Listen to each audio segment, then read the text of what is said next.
Seorang jenderal TNI berseragam lengkap, pangkat bintang 2 di pundaknya, tiba-tiba bersujud di kaki seorang kakek tua berpakaian lusuh, di depan para anggota yang berdiri rapi menghormat. Air matanya jatuh tanpa bisa dibendung.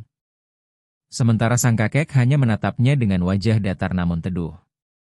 Siapa sebenarnya kakek itu? Dan kenapa sang jenderal sampai bersujud di hadapannya? Bukankah dia seorang petinggi militer yang dihormati banyak orang? Tapi kali ini, dia justru menunjukkan sisi paling rapuh dari seorang anak kepada ayahnya. Simak sampai selesai cerita ini nanti dan jangan lupa tinggalkan pesan di kolom komentar. Assalamualaikum teman-teman. Apa kabar? Semoga semua dalam keadaan sehat. Adegan itu menjadi perbincangan di desa kecil tempat sang kakek tinggal.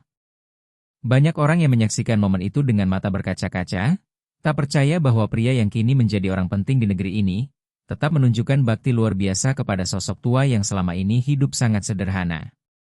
Namun, di balik momen itu, tersimpan kisah panjang tentang perjuangan, kasih sayang, dan pengorbanan yang tak pernah diketahui banyak orang. Kisah ini berawal dari seorang anak desa bernama Budiman, dan ayahnya, seorang buruh tani bernama Pak Darmo. Budiman lahir dan tumbuh di sebuah desa kecil di pelosok.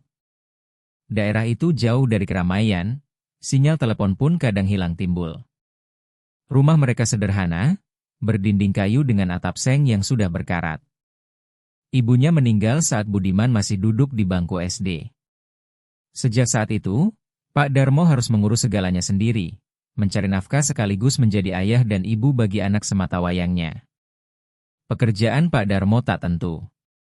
Kadang jadi buruh tani, kadang mengangkut hasil panen, kadang membantu tukang bangunan. Tak jarang ia pulang dengan tangan kosong. Tapi satu hal yang selalu ia bawa pulang, senyum untuk Budiman, dan semangat untuk terus hidup. Meski hidup pas-pasan, Pak Darmo tak pernah sekalipun mengeluh. Ia selalu berkata, yang penting kamu sekolah, men. Jadi orang pinter, jangan seperti bapak. Kalimat itu terus diingat Budiman sampai ia dewasa. Budiman tumbuh menjadi anak yang disiplin dan punya cita-cita besar. Sejak kecil, ia terpesona melihat pasukan TNI yang sesekali lewat di desanya. Ia sering berdiri di pinggir jalan hanya untuk memberi hormat pada mereka. Dalam hatinya, ia bertekad, suatu hari nanti, ia ingin mengenakan seragam itu. Ia ingin membuat ayahnya bangga. Setelah lulus SMA dengan perjuangan berat, Budiman mendaftar ke pendidikan militer. Dan meski tak punya uang lebih, Pak Darmo menjual satu-satunya kambing peliharaannya untuk membiayai keberangkatan anaknya. Ia tidak peduli harus makan singkong selama berminggu-minggu, yang penting Budiman bisa mengejar mimpinya. Selama pendidikan, Budiman tidak pernah menyia-nyiakan kesempatan. Ia selalu menjadi yang terbaik.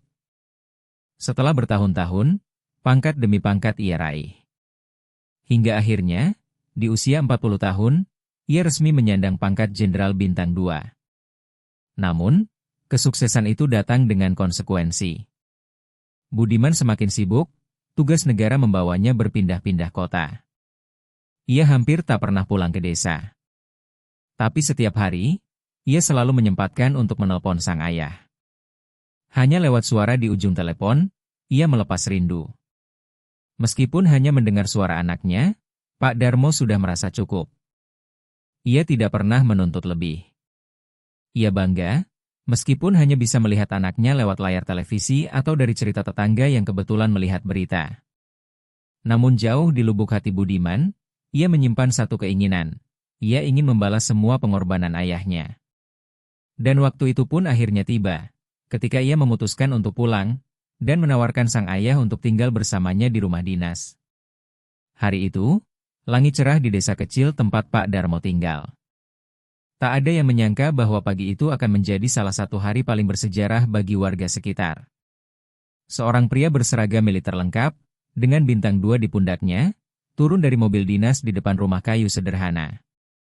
Warga terdiam, tak percaya. Itu Budiman, anak Pak Darmo, yang selama ini hanya mereka dengar namanya di televisi. Budiman akhirnya bisa pulang setelah bertahun-tahun tak menginjak tanah kelahirannya. Ia disambut hangat oleh tetangga, Tapi tujuan utamanya hanya satu, menemui sosok yang paling ia rindukan, ayahnya, Pak Darmo. Ketika pintu kayu itu terbuka, tampak Pak Darmo berdiri di sana.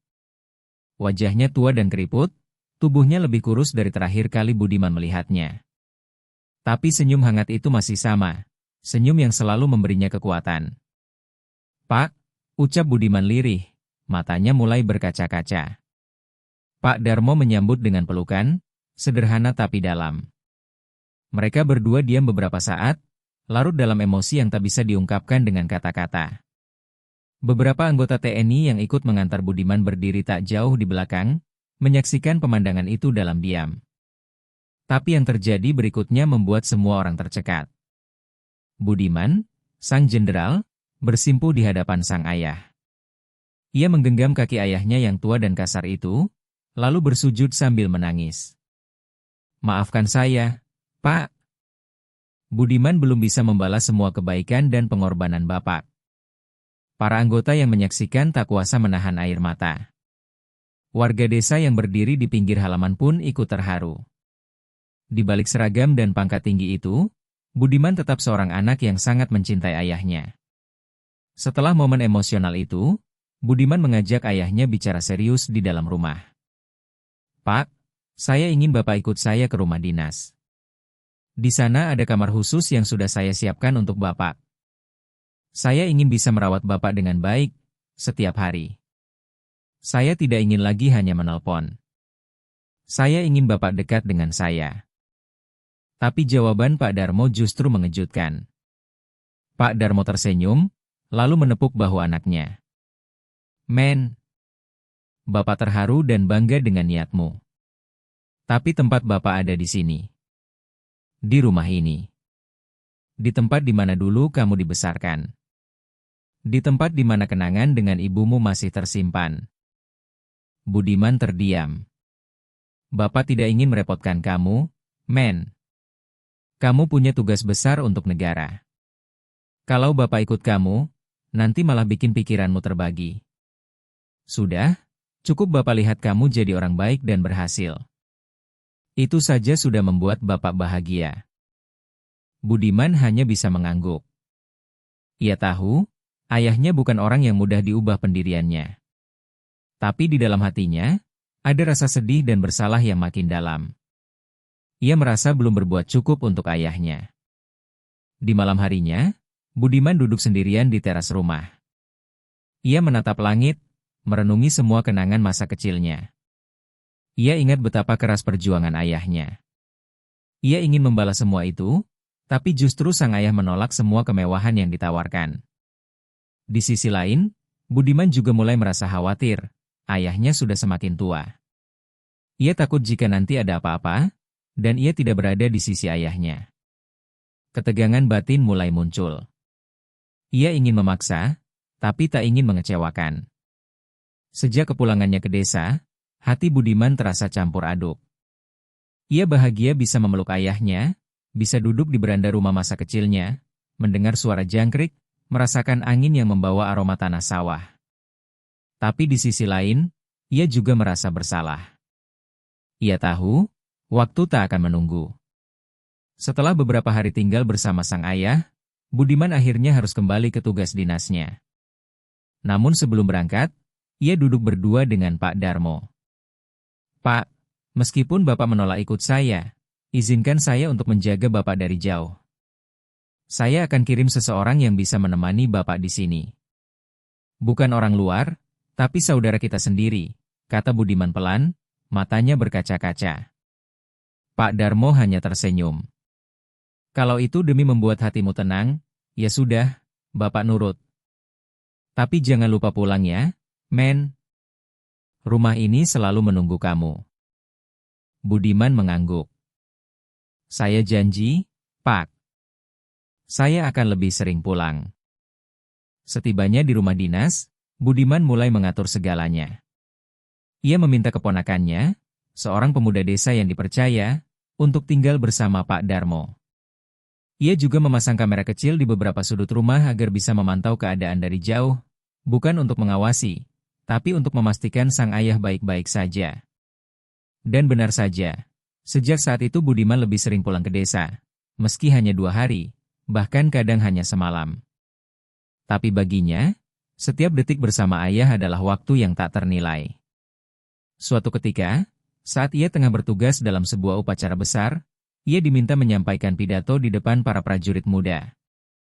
Ia berdiri tegap, berseragam lengkap, mikrofon di tangan. Namun isi pidatonya kali itu berbeda dari biasanya. Saya berdiri di sini bukan karena saya hebat. Saya berdiri di sini karena ada seorang lelaki tua di desa sana, yang rela mengorbankan segalanya demi anaknya. Ia tidak lulus sekolah. Ia tidak punya harta. Tapi ia punya satu hal yang membuat saya jadi seperti sekarang. Cinta yang tulus dan doa yang tak pernah putus. Ruang upacara yang biasanya kaku, kini dipenuhi keharuan. Beberapa prajurit terlihat menunduk dan menyeka air mata. Budiman telah menginspirasi mereka bukan dengan teori militer, tapi dengan kisah nyata perjuangan orang tua. Pidato itu terekam, dan tanpa ia sadari, video tersebut menyebar luas di media sosial. Komentar demi komentar masuk. Jarang ada perwira seperti ini. Bakti pada orang tua adalah pangkat tertinggi. Salut, Jenderal. Semoga ayah bapak selalu diberi kesehatan. Budiman tidak pernah berniat mencari perhatian. Tapi saat dunia tahu siapa yang membuatnya menjadi seperti hari ini, semua mata justru tertuju kepada sosok di balik layar, seorang kakek tua bernama Pak Darmo. Setelah kejadian itu, perhatian masyarakat terhadap Pak Darmo makin besar. Namun, Budiman tetap menjaga privasi ayahnya. Ia hanya ingin satu hal, agar ayahnya bahagia, dihormati bukan karena ia anak jenderal, tapi karena ia adalah seorang ayah luar biasa. Hari-hari berlalu. Pak Darmo tetap tinggal di rumah lamanya. Meski hidupnya sederhana, kini ia tak pernah benar-benar sendiri. Keponakan Budiman yang tinggal bersamanya sangat setia menjaga. Tetangga juga semakin peduli, bahkan banyak yang datang hanya untuk sekadar berbincang atau menawarkan bantuan. Sementara itu, Budiman tetap menjalankan tugasnya sebagai perwira. Tapi kini ia tak lagi terjebak dalam kesibukan yang membuatnya lupa pulang. Setiap bulan, ia selalu menyempatkan waktu untuk pulang ke desa, sekadar makan bersama sang ayah, atau duduk berdua di depan rumah sambil menikmati teh hangat dan obrolan ringan. Pada suatu malam, setelah makan malam bersama, Budiman dan ayahnya duduk berdua di depan rumah. Suasana tenang, hanya suara jangkrik yang terdengar. Pak Darmo menatap langit, lalu berkata pelan. Bapak nggak nyangka, anak petani serabutan seperti Bapak bisa jadi jenderal. Tapi kamu jangan sombong ya, men. Pangkat boleh tinggi, tapi hati tetap harus membumi. Budiman tersenyum. Saya tidak akan pernah lupa, Pak, siapa yang membuat saya sampai di titik ini. Kemudian, Budiman mengambil tangan ayahnya, menciumnya pelan, lalu berkata, kalau bisa memilih, saya ingin hidup 2 kali. 1 kali untuk negara, dan 1 lagi hanya untuk Bapak. Pak Darmo tersenyum haru, tapi tak berkata apa-apa. Tak perlu kata-kata. Kadang, cinta yang paling dalam cukup dipahami lewat diam. Sejak saat itu, nama Budiman semakin dikenal bukan hanya sebagai seorang jenderal, tapi juga sebagai simbol anak yang berbakti.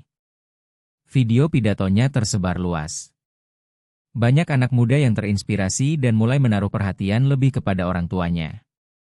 Namun, bagi Budiman, semua itu tak penting. Yang terpenting hanyalah satu, membahagiakan sang ayah selagi masih ada waktu. Dan waktu itu, masih terus ia jaga. Kadang kita terlalu sibuk mengejar pangkat, jabatan, dan pengakuan dari dunia, sampai lupa, ada satu orang tua yang hanya butuh kita duduk di sampingnya. Menemaninya. Mendengarkannya. Dan membahagiakannya. Karena pangkat tertinggi, bukan di pundak, tapi di hati orang tua yang ridha. Terima kasih. Wassalamualaikum warahmatullahi wabarakatuh.